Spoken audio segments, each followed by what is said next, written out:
Yo, what is going on, Cover One crew? Welcome back to the show, man. What a week one it was in the NFL. And what are we talking? Week 2 waiver wire must-add players. Because, I mean, there's a lot of guys on the wire already, even though we got some injuries. Nothing crazy happened, thankfully, in week 1. But there are some players that we can actually mix and match on our depth, on our bench, that are very important to the success of our victories, especially if you are 0-1. We got to get on the right track. Let's talk these running backs. What I tell y'all all the way back, keep going back to my videos. J.K. Dobbins was my late round gem, and I'm telling y'all, man, give the guy a chance. The only reason why he stumbled was because of injuries. He is a good quality running back ever since coming out of OSU, Ohio State Buckeyes. The Ohio State Buckeyes. I mean, he has skills for days. Maybe now that he's healthy, he doesn't have the top end speed, never really did, but you can see he's got a trailer attached to his ass up when he's running down the field. But he's more than capable to at least put up big contests, especially in this offense with the Chargers. 21 points, 59% ownership. I get it. It inflated since, his Sunday performance. He was under the 50% threshold before then. So, I mean, if he's still in your leagues, definitely get on the bandwagon for him. Jordan Mason coming off Monday Night Football. Huge contest for 49ers. No CMC late scratch on Monday Night Football. And it didn't matter because Jordan Mason was an absolute freak, man. 21.7 points, and he was running wild. 140 yards on the ground, and this 49ers offense took it to the New York Jets. Unbelievably, that fantastic defense of New York looked stunned. They had no answers for anything the 49ers were doing, and Mason was a very big part of that. He needs to be added, especially to all you CMC owners. If not, he needs to be added as well because who knows how long CMC is going to be out for. These soft tissue things, it's an Achilles and calf injury for CMC. It could linger for weeks or it could get re-injured during playing time. Mason definitely needs to be added on, stashed on your bench. 38% ownership. He is definitely there in a lot of y'all's leagues. Notable additions, man. Alexander Mattison. What I tell you about Zamir Zeus White? I'm a big fan of Zeus, but I told y'all that Madison was going to have a role in this offense, and it was a big role in the week 1. We're going to see more splits even it up because Zeus did lose that fumble in that contest. That's why Madison did see a lot of trust from the coaching staff. So you're going to see a mix and match here and there. Zeus is a great running back, but I mean, it's going to be very difficult to, at least digest week in, week out who's going to get the lion's share of the touches. Hence why I said that Zeus was a risky draft pick at his ADP. It was way too high for me. Madison definitely on the board. Jeff Wilson's one to watch right now because we saw Devin off the A-chain.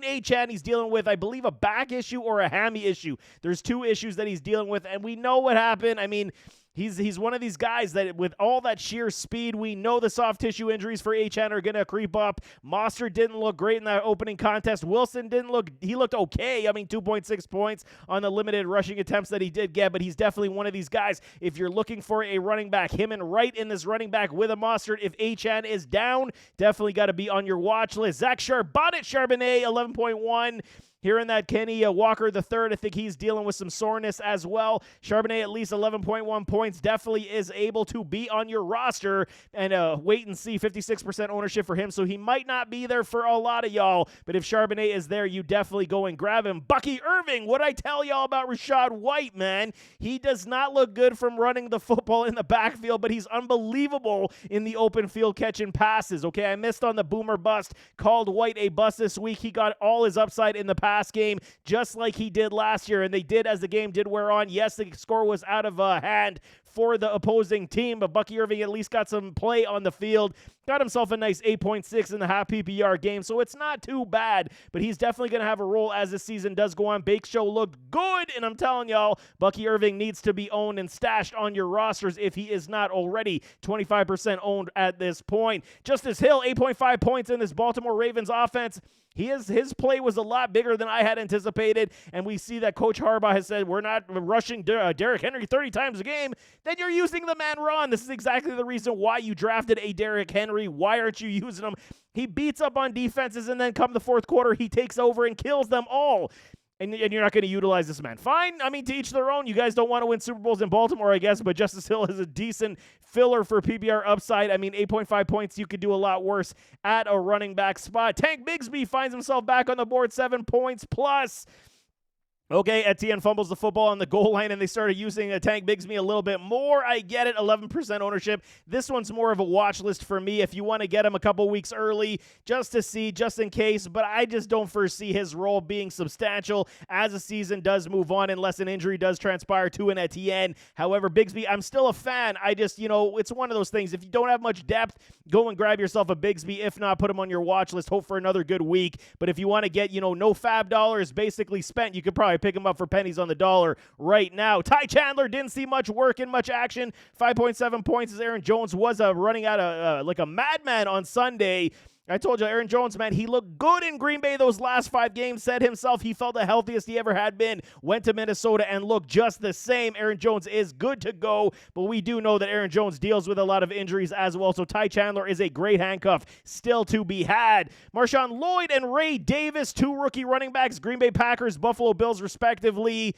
Okay, and I'm telling y'all right now, Lloyd, he might get a role now that Jordan Love is out, so they're going to have to run the football a lot. Malik Willis is going to be the starter as per head coach LaFleur if Love is going to miss time, but he's got a sprained MCL. I'd be shocked if these Green Bay Packers try to rush him back. I mean, the diagnosis is anywhere from 3 to 6 weeks on that MCL injury, so they're going to have to run the football a lot, and they're going to mix it up. But Wilson did look very good, so definitely get on tabs with an Emmanuel Wilson as well. I don't have him on my board right now, but I think you should get on Emmanuel Wilson before Lloyd. But if Lloyd does come back, we could see the splits be 3 times on this backfield, so it's definitely going to be muddled, even though Jacobs didn't necessarily run very well in week 1. They're going to have to lean on that ground game a lot. And Ray Davis, just on your watch list right now, as James Cook ran the football extremely well in week 1. Quarterbacks Baker Mayfield, the Bake Show is back, man. 35% ownership rate, almost 30 points, man. One of the leading quarterbacks in all fantasy football in week 1.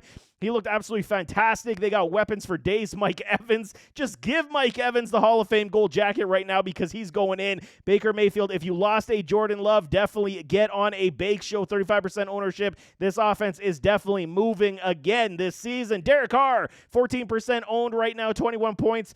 Okay, he's playing the Carolina Panthers. Don't expect 21 points every single week from a Derek Carr, but we got to find suitable replacements for a Jordan Love at this point. He's the biggest miss right now. And I'm telling y'all, there are options here, but I mean, usually these waiver wire for the quarterbacks is pretty much pick clean at this point. Outside of an injury like a Jordan Love, you're hoping for a backup, but Malik Willis is not going to be that guy you're going to be trusting. I'm telling y'all. So Derek Carr can be utilized in matchup play still. I'm just not, feeling warm and fuzzy about him being my fantasy quarterback at this point. Geno Smith, 18 points. I like Geno a lot. I think the matchup play for him is going to be very good. That Broncos defense was stellar versus the Seahawks, and he was still able to at least dissect him. Beautiful run for a scamper for a touchdown for Geno, and he's got DK, he's got Lockett still, and he's got a Jackson Smith-Njigba. Hopefully they start using Njigba a little bit more, but Geno definitely back on the radar. Sam Darnold, 14% ownership rate. Okay, he did better than I thought he was going to do. I mean, I guess playing with guys like Justin Jefferson and Aaron Jones makes life that much easier. I think he hit his first 12 passes, a perfect passer rating. He was good, okay? And I mean, you could do a lot worse than a Sam Darnold. I'm sure he's going to have his stinkers as well, so definitely matchup play continues for a Sam Darnold. And Justin Fields, depending on who's going to start this week, could be Russell Wilson, but I think there's going to be very much a short leash. I mean, Justin Fields didn't have to do a heck of a lot, still got you 11 points, and they came away with the victory versus the Atlanta Falcons. So Justin Fields back on the radar, and if Arthur Smith can get out of his own way and open up this offense just a little bit more, please, God. I mean, Justin Fields definitely back on the fantasy radar. Wide receiver time. Huge news, Puka Nacua is out for at least 4 weeks. He's been placed on the IR with a PCL strain. Not good news, man. Everybody that drafted Puka, you're going to be scrambling to the waiver wire because you probably picked Puka in the first round, if not the early second round. Demarcus Robinson is your number one priority because he will get a lot of targets. We know Matthew Stafford loves to force feed his wide receivers, and Robinson in this LA Rams offense is very good. Only 6.2 in relief when Puka did go down, but 12% ownership. He will see targets. They will not sustain a 14 reception Cooper Kupp show every single week. I'm telling y'all, 6.2 points this past week for a Demarcus Robinson. He should be your number one priority because target share will come his way in this Rams offense. Brandon Cooks back to life. What I tell y'all in start sit, man, all this man does is catch touchdowns.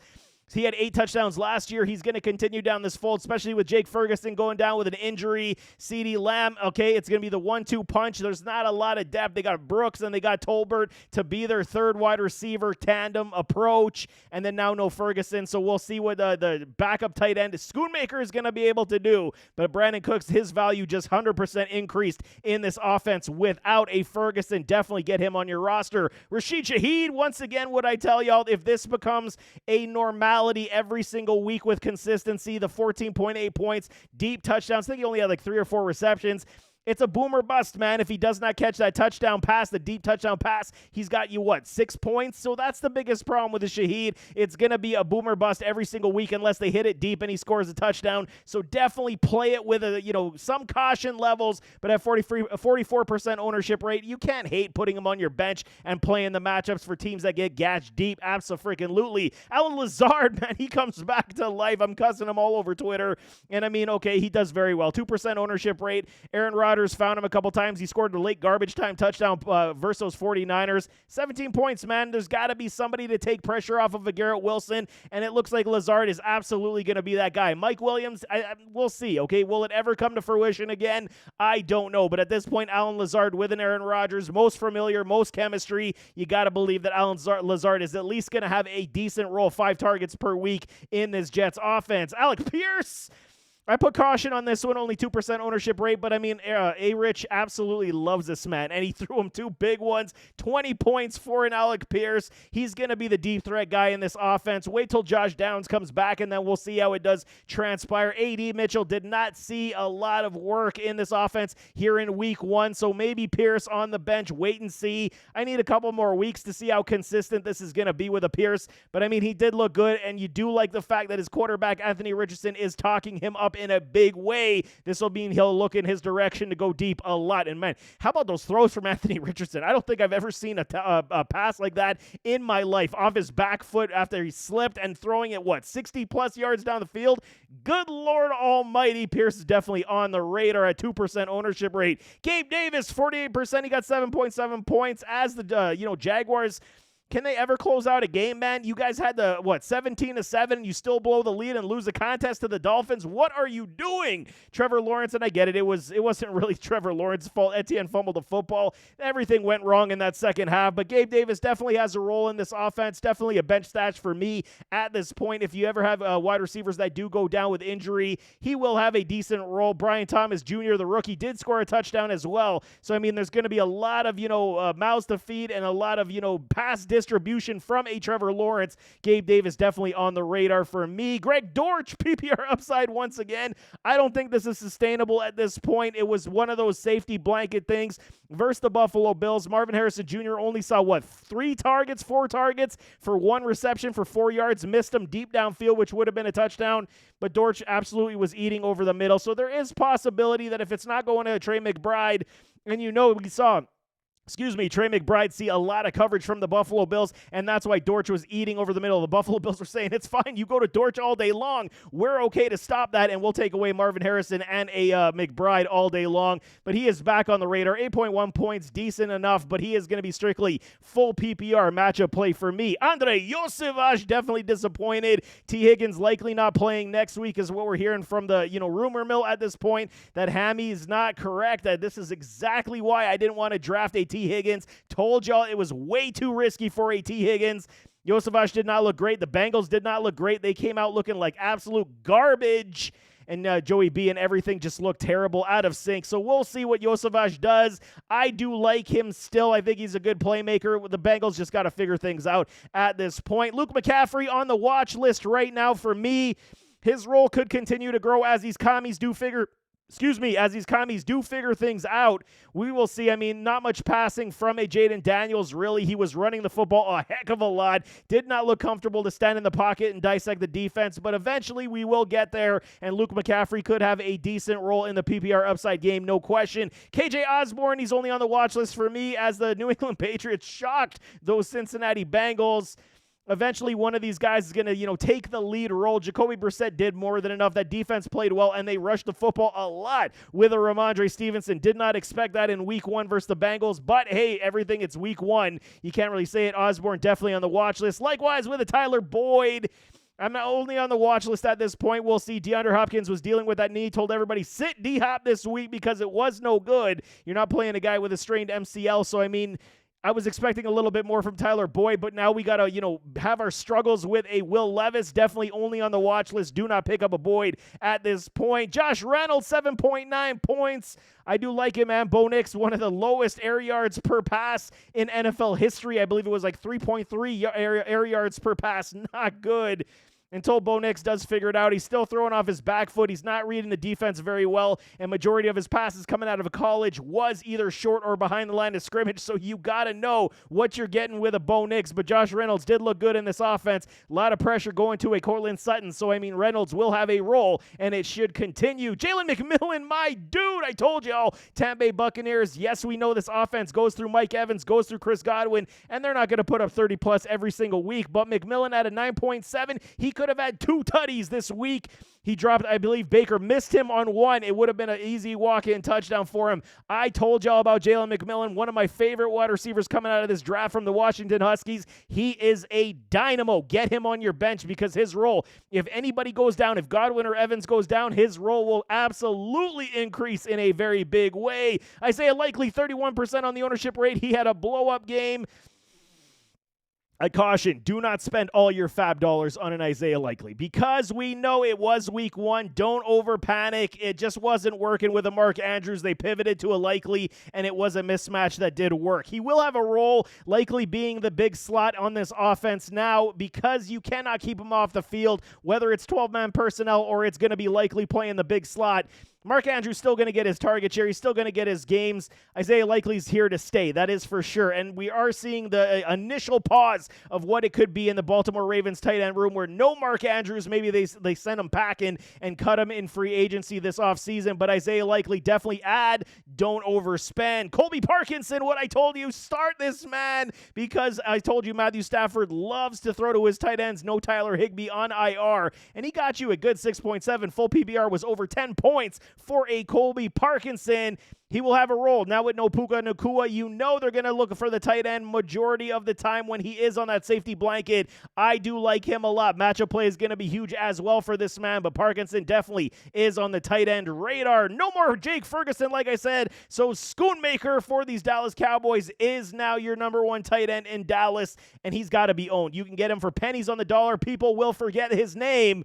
And I'm telling y'all right now that he could have a decent role. He is a good quality tight end, very much like a Dalton Schultz of old. He will make plays and is no stranger to finding ways into the end zone. He could be a good one. Don't know if I'd start him next week, but I think he is one that we got to keep our eyes on. Juwan Johnson, New Orleans Saints, 9.6, found his way into the end zone. I like it. I don't like it every week until we see higher levels of consistency. Derek Carr spread the ball around magnificently to all of his wide receivers, pass catchers, so that's kind of why you see inflated stats in some of these guys. So we'll see how it does go with these New Orleans Saints. Mike Gesicki, 10% ownership rate. He dropped, or it was called back a touchdown. Beautiful catch in the end zone. Would have been well over 10 points, 3.3 because he didn't see much targets after that. If T. Higgins is continuing to be out, they're going to have to utilize the tight end spot, and we know Gesicki can at least make touchdown grabs, man. Zach Ertz, 4.3 points right now, watch list. Okonkwo, 13% on the ownership rate. He caught himself a touchdown as well. Like I said, younger quarterback, safety blanket tight ends. Okonkwo is one of these guys. Maybe we can start trusting a little bit more, but there are so many mouths to feed, and at least, Tony Pollard looked unbelievable in that Tennessee offense this week. Jordan Akins, man, now that David Njoku is injured, dealing with a high ankle sprain, likely gone 4 weeks with that high ankle.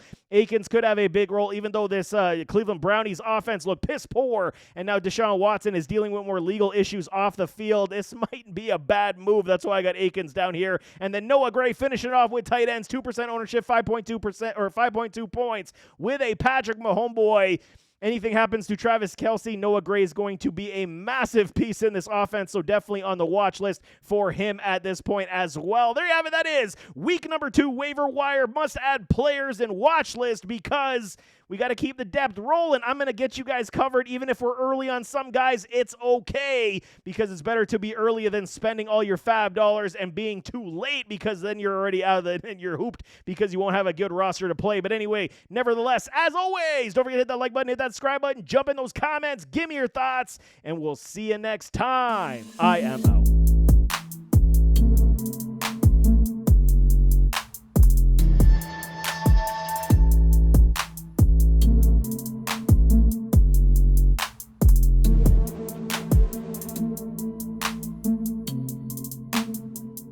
you.